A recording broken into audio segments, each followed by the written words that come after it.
सत्यं नरं चैव नरोत्तमम् देवीं सरस्वतीं व्यासं ततो जयमुदीरये। नमः कुञ्जविहारण्यै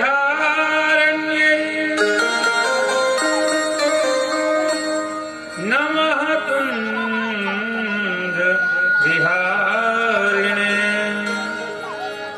स्वामी श्रीहरिवंशाय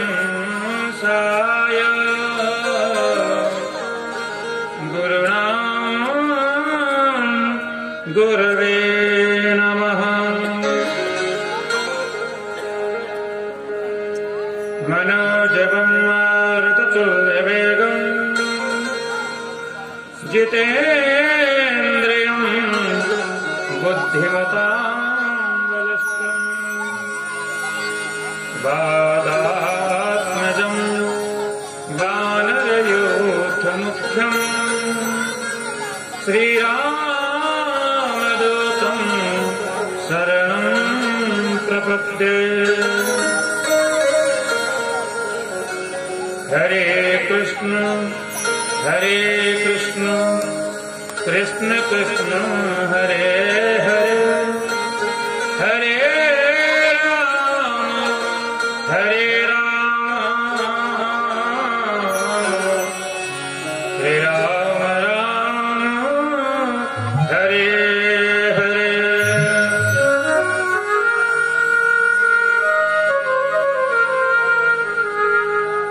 कि मेरी भवबाधा हरो श्री राधा नागर जातन की झाई परे तो श्याम हरित दुति हो। राधे मेरी स्वामिनी मैं राधे को दास जन्म जन्म मोहि दे जियो प्यारे इन श्री शरणम को वास। भक्ति भक्त भगवंत गुरु चतुर नाम बकुएट तिनके पद बंधन के विनाशत विघ्न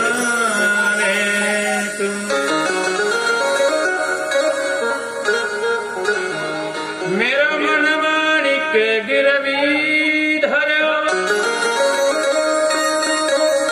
इन मन मोहन के पास प्रेम ब्याज कितनो बढ़ो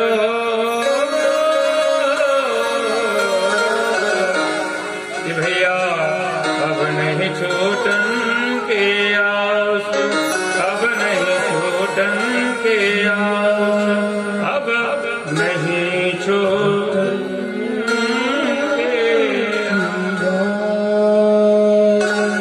प्रेम से बड़े वृंदावन बिहारी लाल की श्रीमद्भागवत महापुराण की राधा वल्लभ सरकार की हनुमंतलाल महाराज की जय जय श्री राधे जय जय श्री राधे जय जय श्री राधे।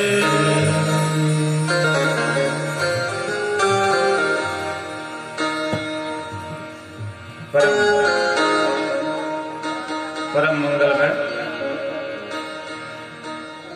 अकारण करुणा वरुणालय भक्तवांछा कल्पतरु तडिद्युत विनंदित पीतांबरधारी प्रभुपाल कृष्णलाल की वाग्मयी प्रतिमूर्ति श्रीमद्भागवत महापुराण उपस्थित विप्रवृंद, समस्त आचार्य संगीत में संगत कर रहे मेरे सभी साथी, तिवारी जी सहित सारी टीम की, एवं इस भक्ति ज्ञान अनुष्ठान महायज्ञ के मुख्य यजमान राम नरेश पांडे जी एवं आपका समस्त परिवार, उपस्थित श्रोत्र वृंद, वयोवृद्ध बंधुओं, माताओं, बहनों एवं बाल गोपाल, ज्ञाता ज्ञात सकल देव समाज, संत समाज के श्री चरणों पर अपनी प्रणति निवेदन करते हुए हम इस भक्ति ज्ञान अनुष्ठान महायज्ञ के आज द्वितीय दिवस की कथा पर अवगाहन करने के लिए सब एकीभूत हैं।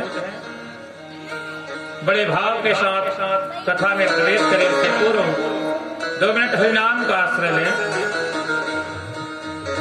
और प्रभु के कुछ क्षणों के लिए प्रभु के चरणों पर अपने मन को एकाग्र करने की चेष्टा करें।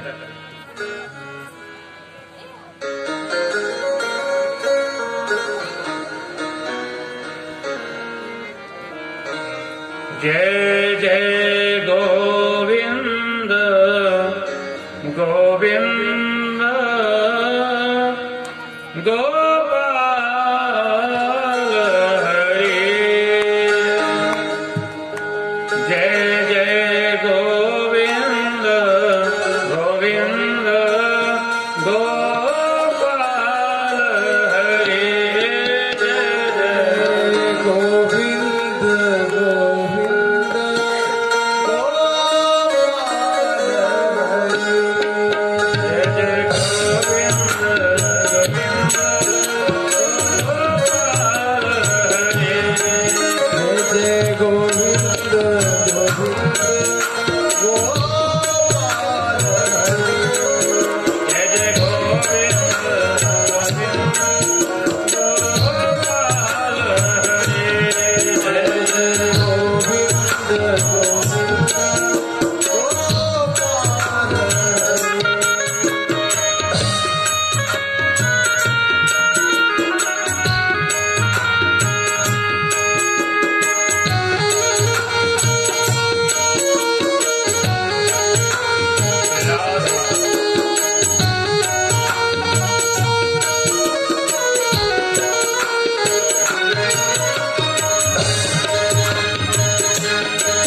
सुसंग में मस्त रहूं। वहाँ रसिकों की ही भरमार है भैया, और जो जाता है वो बड़े नीरस क्यों ना हो, वो सराबोर होके ही लौटता है। जैसे पांडे धोखे से वृंदावन पहुंच गए होंगे रात बार, तो भले बरगद में डोल रहे हैं, लेकिन कभी न कभी मन तो जाता है। न सही हर में शाम सवेरे जाता तो जरूर है। इसलिए रसिकों के सुसंग में मस्त रहूं। जग जाल सुना से बचाए रहो, जग जाल सुना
जग जाल सुनाथ बचाए रहो, जग जाल सुनाथ बचाए रहो।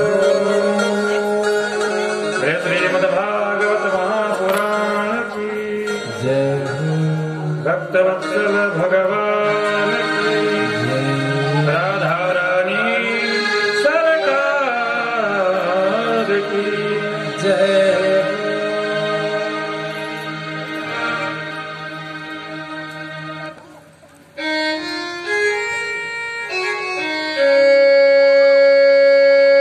बहुत ही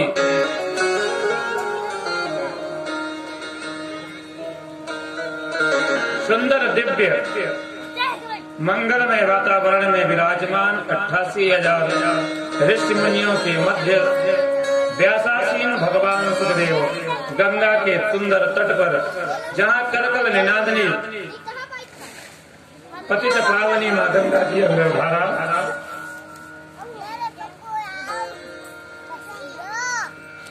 की कलरव गान के मध्य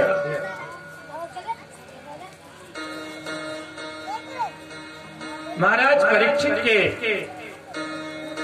पूछे गए प्रश्न का सुंदर वर्णन कर रहे हैं।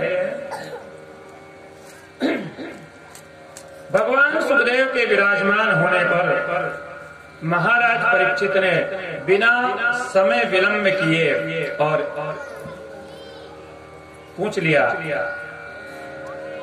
हे प्रभु, मैं बस एक ही बात जानना चाहता हूँ, और वो कौन सी बात है? म्रियमाणस्य किम कर्तव्यम, म्रियमाण मनुष्य का कार्य क्या है, उसे क्या करना चाहिए? और इतना प्रश्न सुनते ही भगवान सुखदेव गदगद हो गए और कहते हैं, राजन, तुम्हारा प्रश्न संपूर्ण समाज के कल्याण के निमित्त है। इस धरा पर जो आया है उसे मरना ही है। और तुमने ऐसा प्रश्न अद्भुत जो पूछा है कि उस मरने वाले व्यक्ति को करना क्या चाहिए? सुंदर चतुर्युगी का वर्णन करते हुए कहते हैं कि सतयुग की आयु थी 1,00,000 वर्ष। सतयुग जो था वो 1,00,000 वर्ष का युग था। और त्रेता जब आरंभ हुआ तो 1 शून्य वहां से हट गया। उसमें मनुष्य की आयु जो बची वो 10,000 वर्ष रह गई। इसमें युग की बात नहीं कर रहे हैं, ध्यान रखिएगा। उस युग में रहने वाले मनुष्यों की बात हो रही है। 1,00,000 वर्ष की आयु लेकर मनुष्य आता था सतयुग में। त्रेता में 1 शून्य हटा तो 10,000 वर्ष आयु का व्यक्ति रहा। जब त्रेता बीत गया, द्वापर आरंभ हुआ, तो कहते हैं 1 शून्य वहां से और अलग हो गया और मनुष्य की आयु रह गई 1,000 वर्ष। कहते हैं भैया, द्वापर समाप्त होते ही 1 शून्य और कम हो गया। कलयुग में मनुष्य की आयु रह गई 100 वर्ष। 100 वर्ष जीना चाहिए ही, क्योंकि मनुष्य की आयु निर्धारित है 100 वर्ष।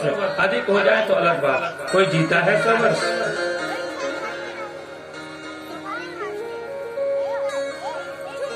सुखदेव जी कहते हैं, वेदों में मनुष्य की आयु 100 वर्ष वर्णित है, किंतु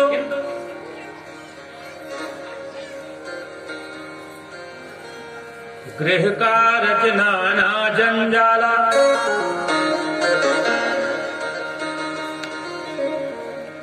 मनुष्य इस धरा पर आने पर न जाने कितने प्रकार के जंजालों से आबद्ध हो चुका होता है और वो भगवान से जो अपना विश्वास और वादा करके आया है कि प्रभु मुझे एक बार मनुष्य योनि में भेज दो, मैं ऐसा भजन करूंगा, ऐसा भजन करूंगा, ऐसा भजन करूंगा कि दोबारा कभी ये कीट पतंग बनने की आवश्यकता ही नहीं पड़ेगी। एक बार और मौका दो प्रभु। भगवान ने विचार किया, जा तुझे अंतिम मौका देता हूँ, मनुष्य बना के तुझे भेज रहा हूँ। अगर इसके बाद भी तू इस जीवन और मरण से मुक्त नहीं हुआ तो फिर मेरी कोई गलती नहीं। गिड़गिड़ाता है, रोता है, माँ के गर्भ में छटपटाता है गर्भ, और कहता प्रभु मुक्त करो। हाथ पैर बंधे हैं, लटक रहा है उल्टा। माँ गरम गरम खाती है तो झुलस जाता है खून सा कोमल शरीर, खट्टा खाती है तो तिलमिला जाता है। मिर्ची कहीं चली गई तो मत पूछो। सब्जी बनाने के समय में आप मिर्ची सुधारते हो, अगर हाथ में थोड़ी देर लगी रह गई तो क्या असर होता है। किंतु जब आप कच्ची मिर्ची को खा जाते हो तो गर्भस्थ शिशु के ऊपर क्या बीतती है उसका अंदाजा भी नहीं कर सकता है मनुष्य। ठीक उसी प्रकार जब बार बार गिड़गिड़ाता है तो 9 महीने पूरे होने के बाद भगवान कहते हैं तुझे मुक्त किया जा। और जैसे ही धरा पर उसके पैर पड़े तो कहता है कहाँ।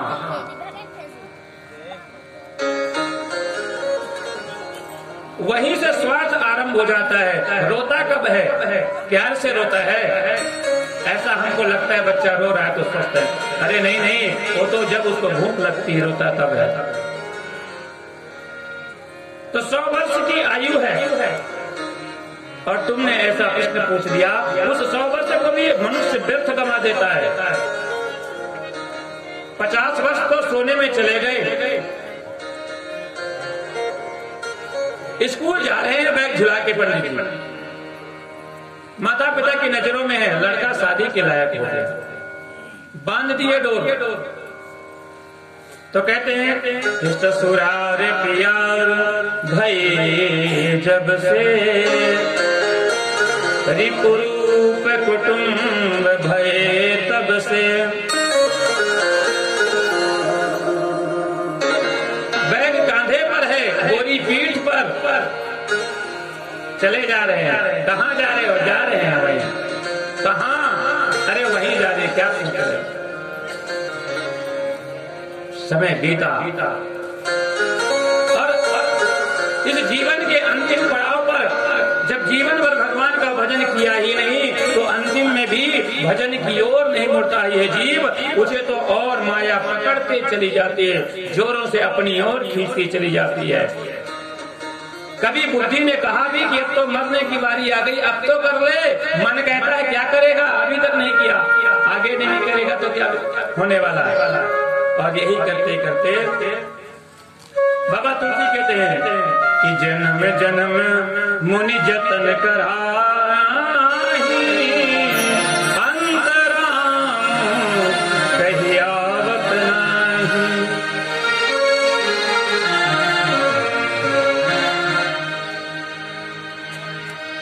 जब अंतिम क्षण आता है तो चाहे के भी भगवान याद नहीं आ सकते। उसके लिए अभ्यास तो जीवन के आरंभ से करना पड़ेगा। राजन, तुमने उन समस्त कलयुगी प्राणियों के लिए यह बहुत ही उत्तम प्रश्न पूछा है।